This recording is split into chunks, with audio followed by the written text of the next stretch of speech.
Hey everyone, I am finally heading back from my European vacation. I just landed in Newark Airport. Got some great art going on here. But yeah, I thought it'd be a good time while I'm waiting to go ahead and finish up our lecture session of art appreciation with our final medium unit. So I'm going to go ahead and share my screen and we'll get started. Alrighty, so I have a few things.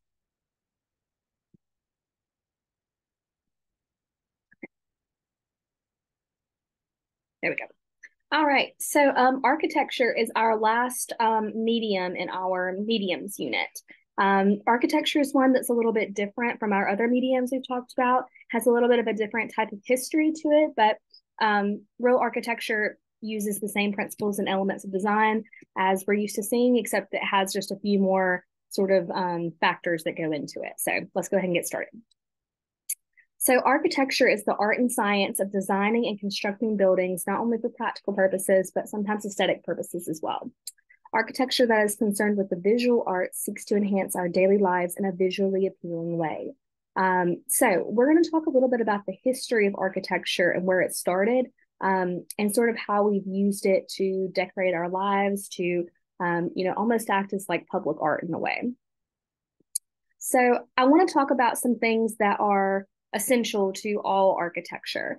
It has to have the integration of these three issues, one being function. So function is how a building is used. So for this example, to demonstrate all three of these, I'm going to talk about a office building. So if you're wanting to make offices in a large building. So that's my function, is that it's going to be an office building. That's what it's going to be used for.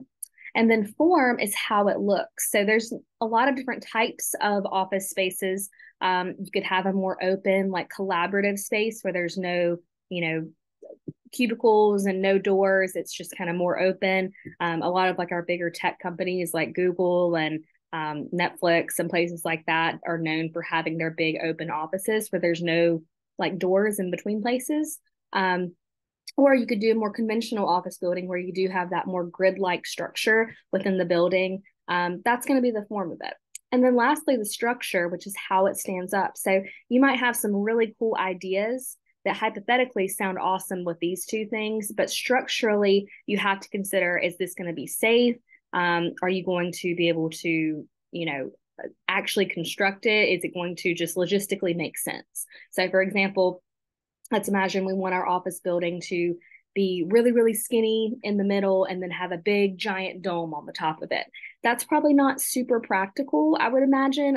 It'd probably be very hard to get like codes passed and things in order for that to, just structurally be sound. So you always have to consider, how it is that you're actually constructing the building and if it is safe and if it, abides by just like, our physical reality that we live in.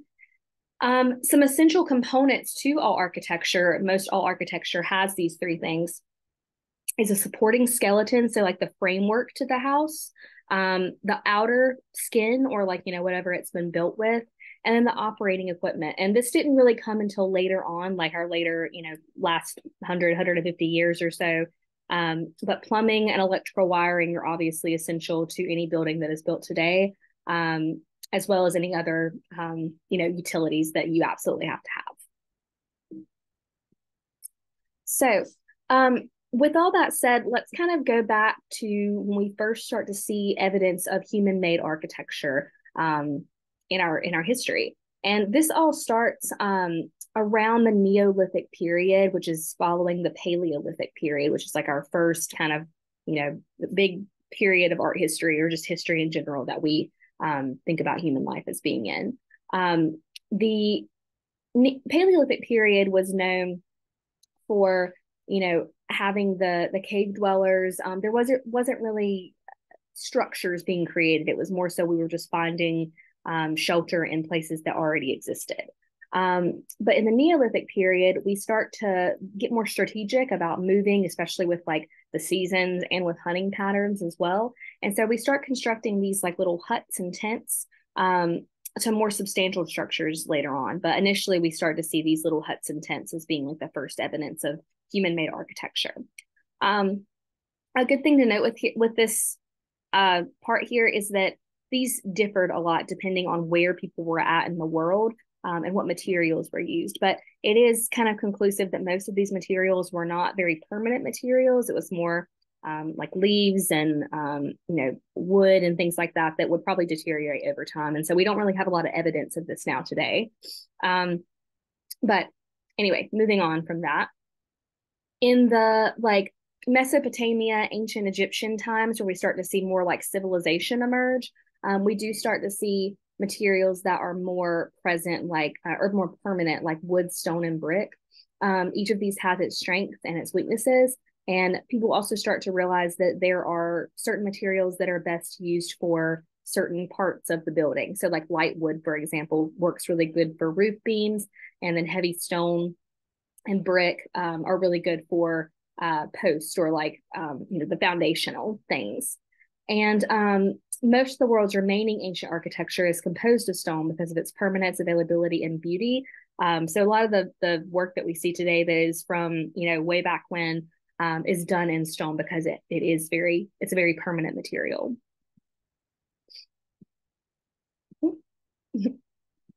Kind of elaborating on that more, some different methods and materials used for like specifically creating these stone structures.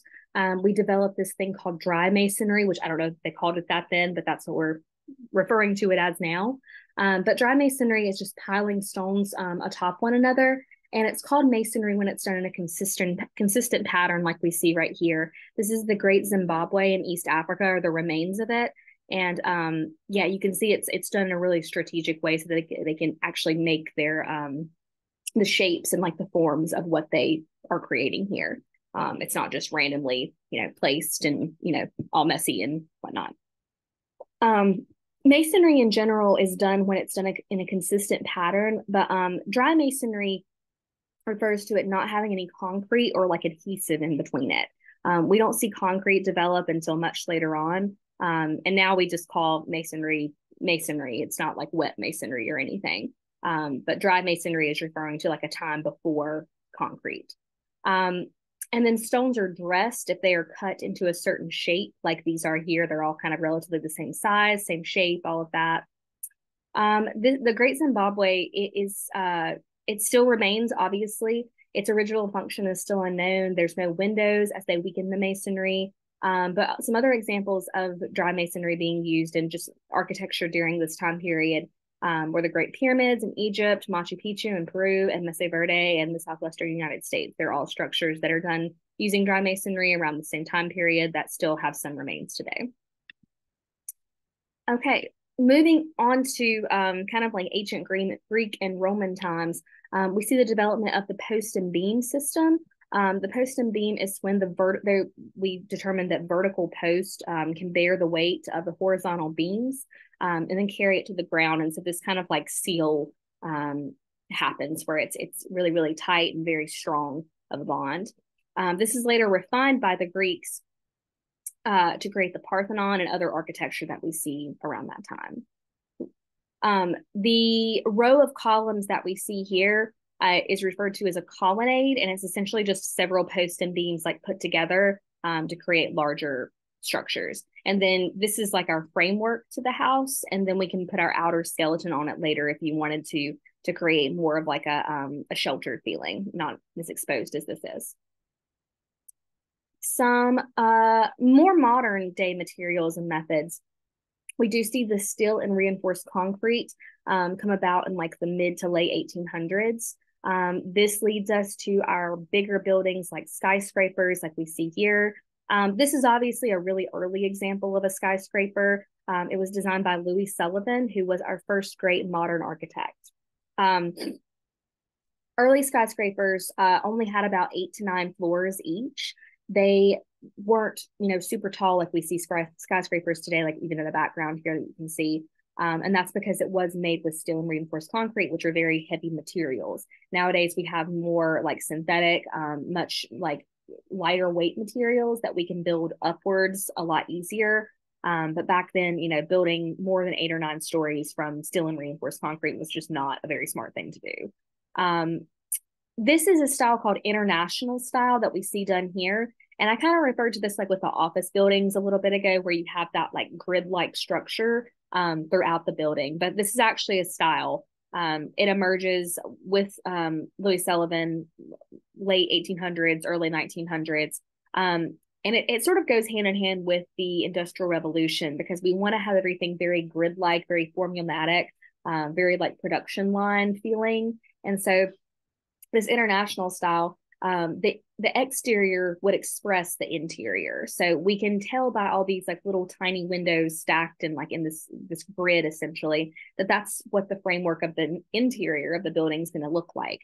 And we kind of, you know, it just sort of goes along with the same message, or like the same kind of feeling of life back then, of being very systematic, very production line sort of feeling. I just wanted to show this one as an example as well. This is the Dunhill Hotel in Charlotte.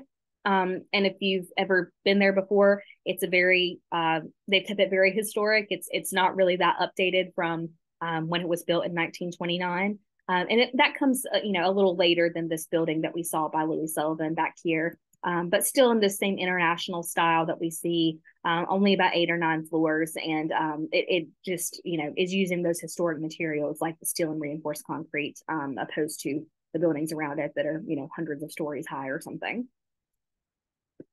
On the totally other end from Louis Sullivan, we have this architect, Frank Lloyd Wright, that really gets popular in the mid-century, like mid 1900s. And he is very well known for like building with an awareness of his surroundings. Whereas like in the Dunhill Hotel and the Wainwright building in St. Louis, these two buildings, you know, this is a design that has happened outside of the location. And, you know, it's just put there without a lot of intention to it. Whereas with Frank Lloyd Wright, he makes more like residential homes, but he doesn't want to disrupt or, you know, create any sort of dissonance between the environment and his structure. So this almost sort of like blends into the background there. Some ways that he can build with the awareness of the surroundings. He does it by playing with the vertical lines of the trees and using a similar colored material. It's like kind of stone, gray, stonish material to mimic the same design or same kind of look as the trees behind it. And that sort of just camouflages it in. He also uses a totally open floor plan. So like I talked about with the office buildings a little bit ago, with them having, you know, like Google and more kind of like high tech companies using a more open floor plan for their offices. That sort of came from Frank Lloyd Wright, who had a very open concept design. There were no walls dividing the rooms. It was very just open. And that's sort of something that's idyllic today, I think, for people when they're looking for homes, is this more open area, big windows, high ceilings, that sort of thing. And even some things that, you know, you probably even have in your own home. For example, like the great room, like that concept of having your kitchen, your dining room, and your living room all in like the same space came from a variation of the Frank Lloyd Wright building. Instead of having those locations be different, like, you know, rooms that are divided by walls. This is the Kaufman residence at Bear Run in Pennsylvania. It's probably one of his most notable homes that he has, or that is in his portfolio of work. And again, the vertical accents are influenced by the trees. The house itself seems to float above the waterfall, because he actually designed this to where the waterfall would flow through the home that was already existing in the space. And it's just really in harmony with nature. So let's talk about some recent innovations and just like where some things like that might occur at. So art museums are a really great place to experiment with architecture if you know, are wanting to go into architecture, or, you know, architects who are in school maybe want to aspire to do something like this today or one day. But art museums are a great place to display cutting edge architecture. For example, the Guggenheim Museum in Bilbao, there's multiple Guggenheim museums. It acts as almost like a functional sculpture. And the architect called this design a metallic flower. And I think it's really cool. You know, it's maybe not the most functional building per se. I mean, it might be easier just to make it into a perfect square or something, but it's fun and it's innovative and it reflects what's going on in the inside as well. So going back to those 3 main issues of function, form, and structure, they're really integrating those 3 things and deciding, you know, this is an art museum. This is a place that is going to be express a lot of opinions, have a lot of creativity within it. So the exterior should reflect that. So this is kind of leading us into our assignment for this week, but definitely a big hot topic right now, and probably for the last 20 years or so with architecture, is to create architecture that is environmentally friendly as well as, beautiful and aesthetic as well. Architects are increasingly trying to reduce their impact on the environment. We even have this thing in the United States called the Green Building Council, and they award or create awards for leadership in energy and environmental design, or LED awards is what they call them. It's really a big deal if you are an architect and you get a LED award. It just like really kind of deems you as a high, that I'd consider it to be like, if you're in a restaurant or something and they have like a Michelin star, that would be like the equivalent for architecture, is to have a LED award. But this is a project that has received that award. It's a prototype really for this mixed solaire home. It's by Michelle Kaufman, who is in no relation to the Kaufman residents, ironically. But she designed this green single family home that is energy efficient, has efficient insulation, low flow fixtures. It also has like some element of like gardening on the top there and solar panels. And it's sort of like a alternative to the modern day like suburban home, which if you know anything about like just the developments and things like that are for suburban areas, it's a heavy pollutant for sure. That's definitely not something they keep in mind often. So to have some sort of alternative to that like this, that could replace this idea of our typical suburban home, would be awesome if we could apply it to the whole world, if it was affordable and able to be done. Another way of building green, which I feel like this is an even better way of trying to build with environmental issues in mind, but architects who are rehabilitating old buildings rather than building new ones and like creating more stuff. So in order to build something on this spot here that I've got in the background, they would have had to tear down this building. That would have been a lot of just destruction, a lot of probably inconvenience on the city, and just a lot more money and waste. So this is Optimist Hall in Charlotte, and if you haven't been there before, it's this really cool space where there's like a bunch of the idea behind it was that there were a lot of food trucks in Charlotte, and it was a place or a way to give them a brick and mortar location without them having to open a whole restaurant. So it's like a food hall. Like a lot of the food trucks in Charlotte come here and have a little like area where they will sell their food at, and there's also some like gift shops and things like that. But it was converted from being originally an old textile factory that was probably thriving in like the 70s, but in the last 20 years or so has not been thriving and sort of dilapidating. And so they just came in, fixed everything that needed to be fixed, updated it, put modern appliances and utilities in, and then built where they wanted to build more stuff. Like behind us here, there's like this big open patio area and this big structure here. They added that in, as like a second thing. But yeah, really, really great alternative to creating something totally new, but is to rehabilitate something. And the Optimist Hall, I did some research before I put it in this PowerPoint, but are really dedicated to uniting the city, obviously from like the food truck comment that I made, and also the harnessing sustainability and trying to like make these projects happen in other places as well. So this leads us to our last slide in this final lesson. And this is sort of my like hyperfixation right now. It has really been for like the last couple of years or so. It's called Earthships. It's the project that was created in like the mid to late 80s by this architect named Michael Reynolds. And Earthships are, I'm not going to spoil it too much for you because I do have a video that I want you to watch, and it is a little bit of a lengthy video, so I apologize for that, but it's really cool. These were developed by Michael Reynolds, and they are designed to behave as passive solar earth shelters made of both natural and upcycled materials such as earth packed tires. But they are totally off grid. They are awesome.